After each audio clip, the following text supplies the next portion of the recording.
मरियम औरंगजेब भी देखी जा सकती हैं। क्या कहेंगी मरियम नवाज, आइए सुनिए। मैं सिर्फ ये कहूँगी कि ये जो घटिया धमकियाँ सियासत है ना, ये गुजरांवाला मुस्लिम लीग नून का शहर है, तो मुस्लिम लीग नून से ये पंगा लेने की ज़रूरत नहीं है।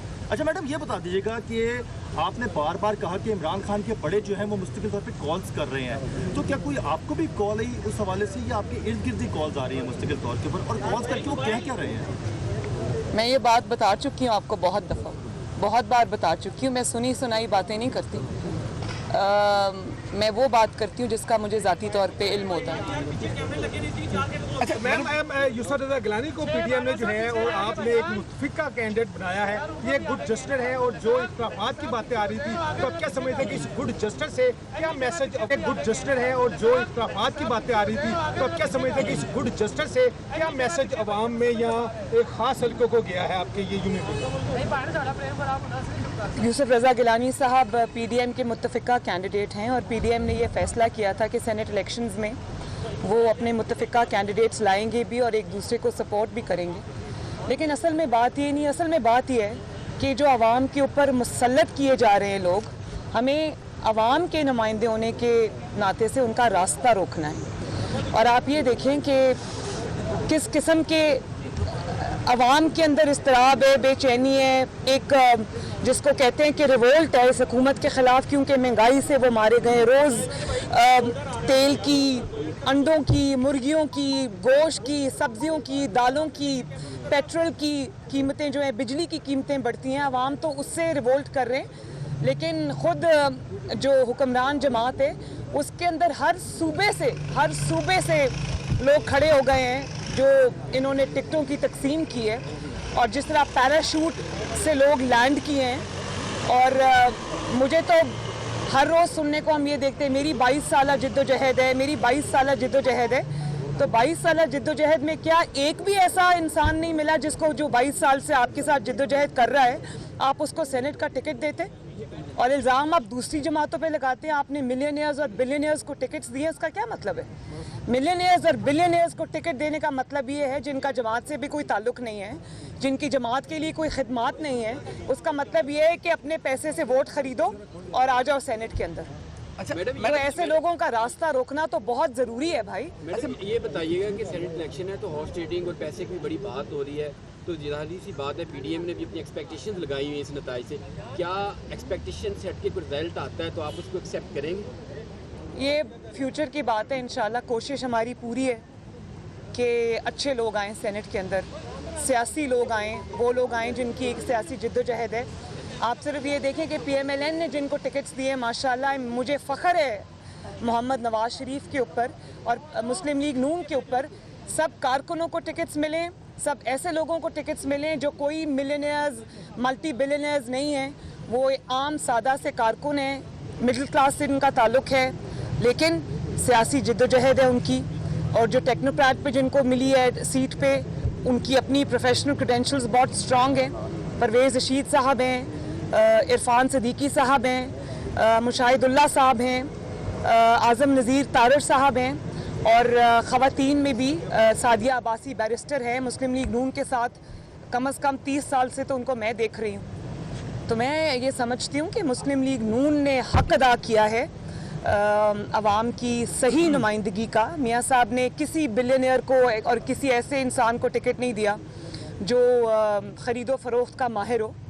तो ये है असल तब्दीली, और जो बाकी जो खेल खेला जाएगा वो कौम के सामने। अच्छा मैडम, ये इत्तलात है कि आसिफ अली ज़रदारी साहब ने मियां मोहम्मद नवाज शरीफ साहब को ये राज़ी कर लिया है कि सेनेट इलेक्शन के बाद हम तहरीक में तमाम मूव करेंगे, क्योंकि गवर्नमेंट के अंदर भी अब सफ़ों में भी इख्तलाफ शुरू हो गया है। तो क्या ये जमहूरी प्रोसेस है, इससे इस्तिफ़ादा हासिल किया जा सकता है? तो जो मैं हालात देख रही हूँ, ये ना हो कि सेनेट इलेक्शंस के दौरान ही अदम एतमाद हो जाए।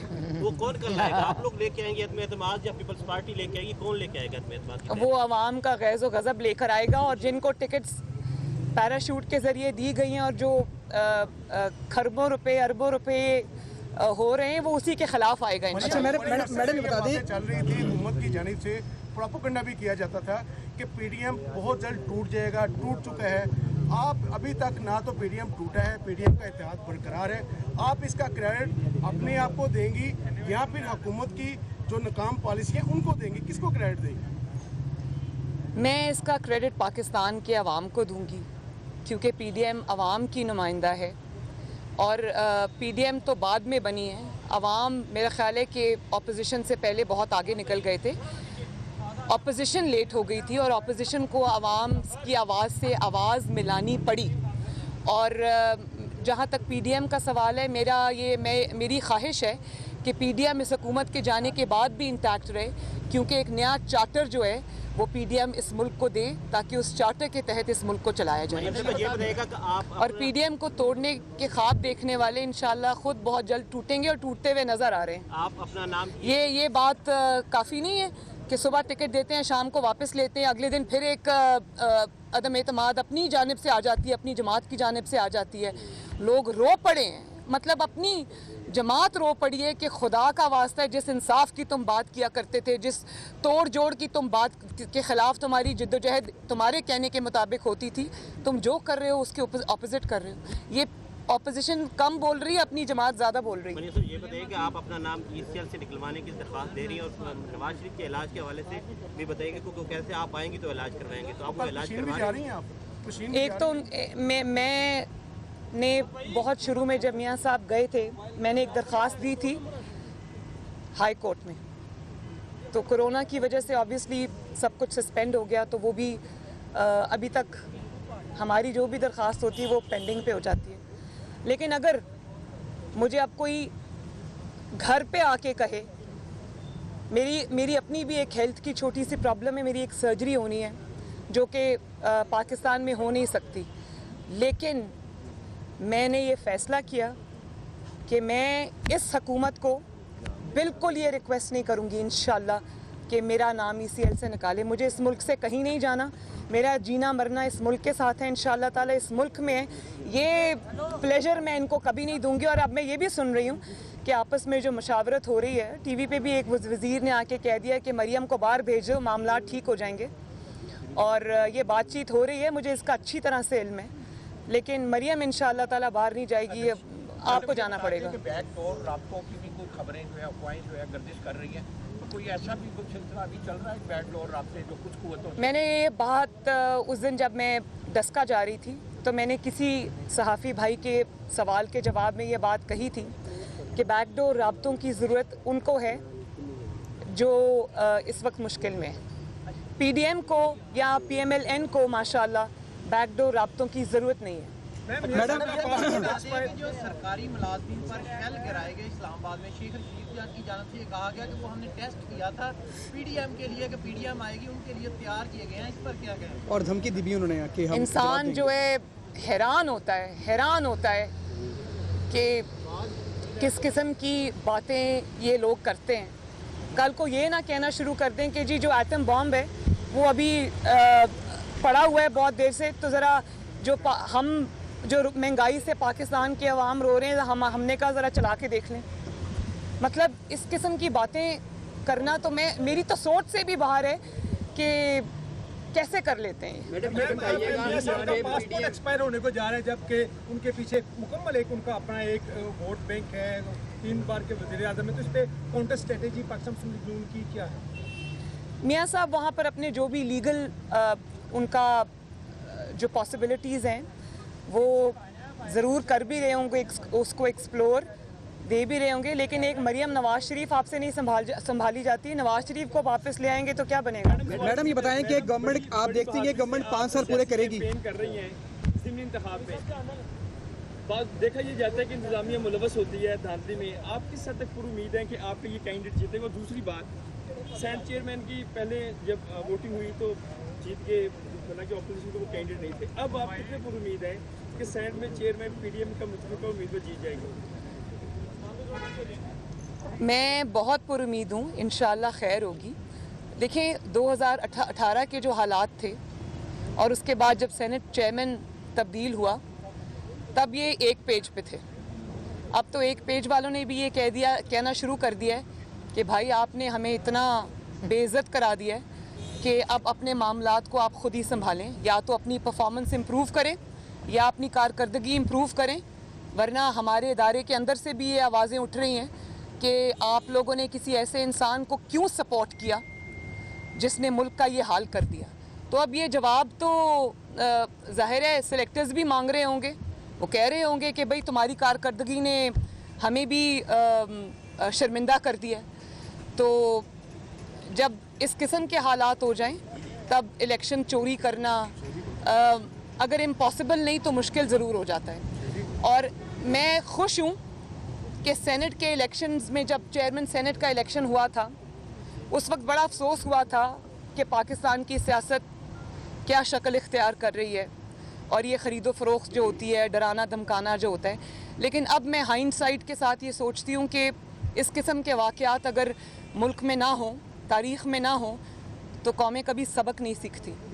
और अगर ये वाक़या ना होता तो ये इतनी बुरी तरह एक्सपोज ना होते।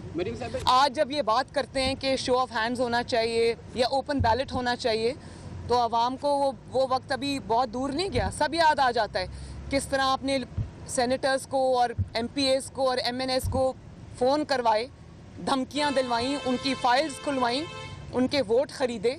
एक MPA को फ़ोन गया, हमारे लोगों को फ़ोन गया, किसी को वीडियो कहा कि आपकी वीडियो हमारे पास है, किसी को कहा कि आपकी फ़ाइलें हमारे पास हैं, सब कुछ हमारे पास है, सीधी तरह धोखा दो जमात को। तो ये कर सकते हैं खुफिया तौर पे इधर उधर, लेकिन जमातों को अल्हम्दुलिल्लाह ये तोड़ नहीं सके। जो MPAs हैं, MNAs हैं, अवामी नुमाइंदे हैं, सेनेटर्स हैं, उनको भी इनके साथ डील करना आ गया है। उनको भी ये पता है कि अगर वोट डरा धमका के दिलवाया जाता है तो लेकिन वो जमात को छोड़ने को वो भी तैयार नहीं है। ज़िमनी इंतखाब के हवाले से मैं ये ज़रूर कहूँगी कि देखिए उस दिन डस्का में 13 घंटे मुसलसल मेरी कैंपेन थी, रैली थी। जिस तरह एक छोटा सा जगह है डस्का, जिस तरह अवाम वहाँ पर उन्होंने अपनी सपोर्ट शो की, मेरे ख़्याल में अल्हम्दुलिल्लाह उसी दिन वहाँ पर मुझे तो पता चल गया था कि शेर जीत गया। हाँ, अगर आपने कुछ करने की कोशिश की तो ये याद रखना कि ये चीज़ छुपी नहीं रहेगी। गिलगित बल्तिस्तान में आपने तमाम तर धांधली के बावजूद जो आप 1 साल से प्लान कर रहे थे, और वो पूरी मेरे पास वो स्टेप्स हैं जो इन्होंने लिए वहाँ का इलेक्शन चोरी करने के लिए, लेकिन उसके बाद क्या हुआ? 6 सीटें आपको टोटल मिली और मुस्लिम लीग नून के 6-7 बंदे आपने तोड़े GB में। और किसी को, और मुझे ये पता है ज़ाती तौर पे कि किस तरह डराया धमकाया गया उनको।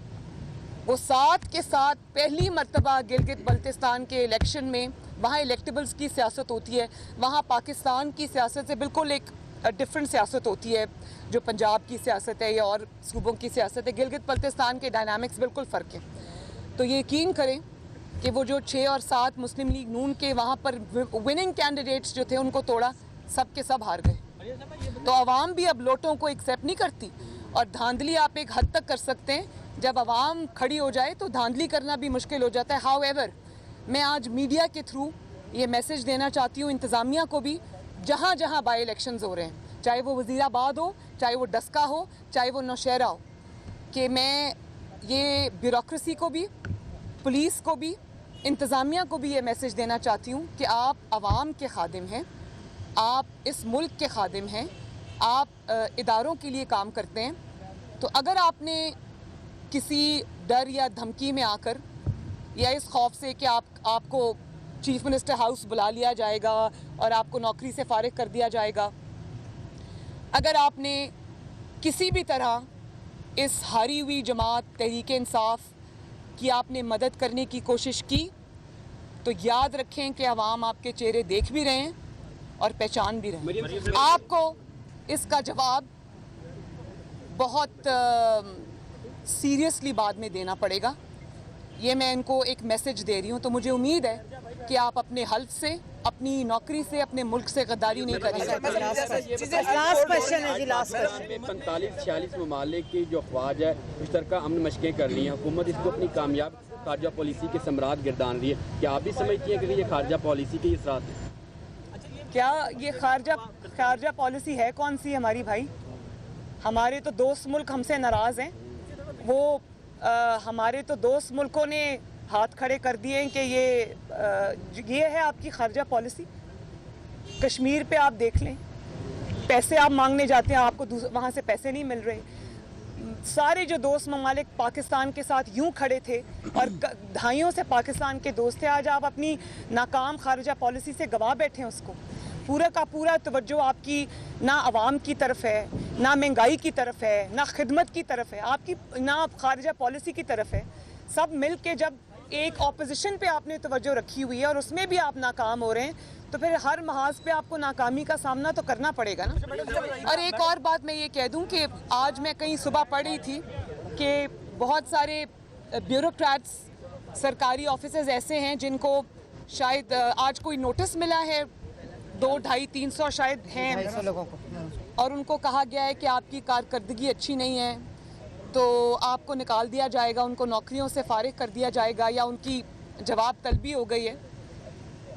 मैं तो सिर्फ ये कहना चाहती हूँ कि मुझे बहुत तरस आता है सरकारी मुलाजमीन पर भी, ब्यूरोक्रेसी के ऊपर भी, और जो भी इस वक्त हुकूमत का साथ देने पर मजबूर है। एक तो उनकी तनख्वाहें नहीं बढ़ी, महंगाई से वो भी अफेक्टेड हैं। जब वो सड़कों पे आते हैं तो उनको पर शेलिंग होती है, आंसू गैस होती है, लाठी चार्ज होता है। और दूसरा, इमरान हुकूमत की अपनी नालायकी और नाअहली, जिसकी वजह से मुल्क तबाह हाल है इस वक्त, उसका इल्ज़ाम आप ब्यूरोक्रेट्स पे डाल रहे हैं। तो ये तो बड़ी अजीब बात है भाई। तो ब्यूरोक्रेट्स को तो आपने पूछ लिया कि आपको निकाल दिया जाएगा, आपकी कारकर्दगी क्या है। तो जिसकी सबसे 73 सालों में सबसे नाकाम कारकर्दगी है ही नहीं, जिसका नाम इमरान खान है, उसको कौन निकालेगा? इंशाल्लाह अवाम निकालेगी और बहुत जल्द निकालेगी, क्योंकि अवाम अब इसकी मुतहम्मिल नहीं हो सकती। आखिरी सवाल प्लीज, मैंने निकलना है। हुकूमत में आपने ये कहा था कि यूसुफ रजा गिलानी और इमरान खान एक हैं, अभी आपने उनको पीडीएम का कैंडिडेट, मैंने तो ये नहीं कहा। पीडीएम का इजलास हुआ था, उसमें आसिफ जरदारी साहब ने कहा था कि मेरी भी कुछ बातें मान ले, तो पीडीएम उनकी कितनी बातें मान रही है? क्या तमाम बातें उनकी मानी गई? अभी तक तो अफवाह तफहीम से चल रहा है। Thank you. पाकिस्तान मुस्लिम लीग नून की सदर मरीम नवाज कल मीडिया टॉक कर रही थी। उन्होंने